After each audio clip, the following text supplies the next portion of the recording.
Bro, now we're gonna talk about a certain chapter in The Way of the Superior Man, which is, I think, titled You're Always Seeking for Freedom. And it is exactly about this. So, I just quickly reread the beginning of it to remember exactly what the fuck was it about. But I remember it really got to me like, oh shit, yeah. So, like, starting from the start.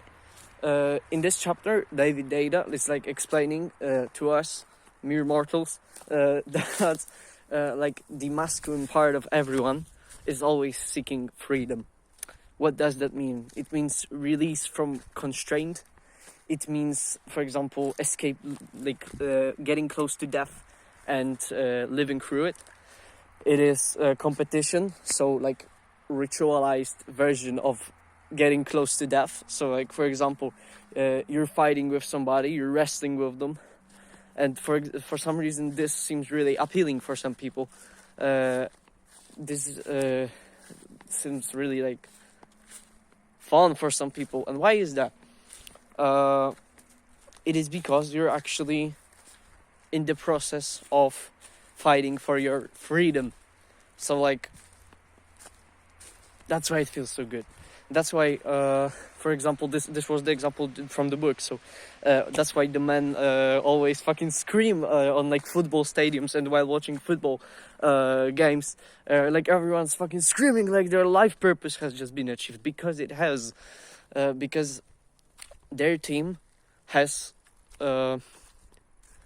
fought through the obstacles that was the other team, and they like achieved freedom by putting the ball in the net. And this is like the ritualized version of fighting for freedom.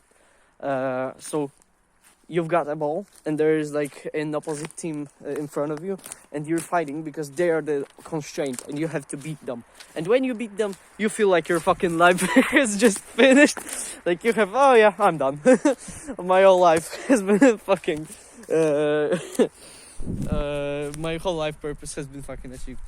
So yeah, this is important for a number of reasons, and I think the most important one of them is like, you can now see what your desires and your goals are like directed towards. Because if you're like your desires and your goals are like kinda on the masculine side, of course they can also be feminine, so like searching for love, searching for like fullness in life.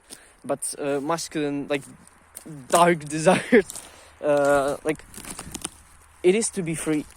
Not really that dark, but it has some darkness to it. That is also moved by this book, but I'm not going to talk about it right now. But like it's usually lesser forms of freedom. So like, for example, also feeling emptiness instead of fullness. So feminine is fullness, masculine is like emptiness.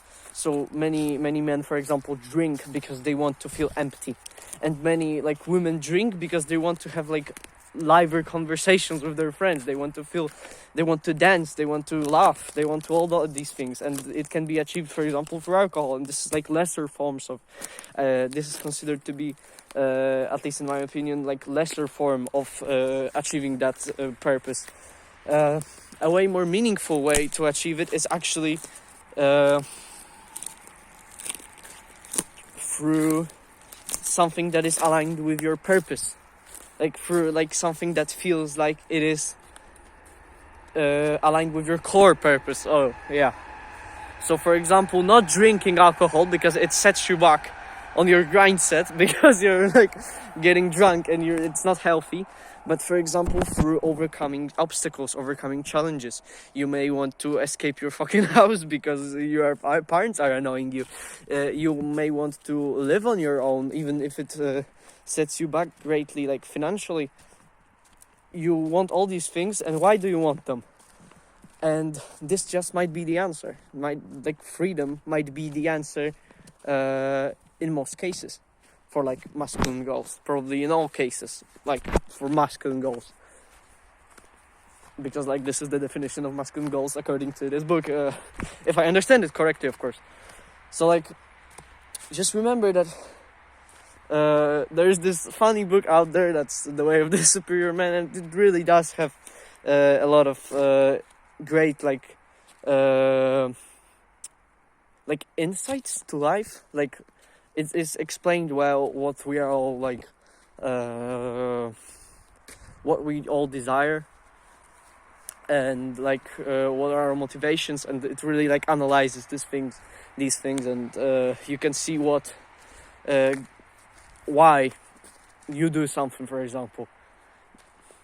So yeah, you're probably chasing freedom if you're like quite a masculine like focused person. If you're a feminine focused person, I haven't put in as much like effort to understanding this, but from like what I already know, it's probably what you're searching is fullness and love. So yeah, it is a great chapter. I recommend it. Like, fucking strive for the goddamn freedom. Like, fucking score the goal, bro. Good luck.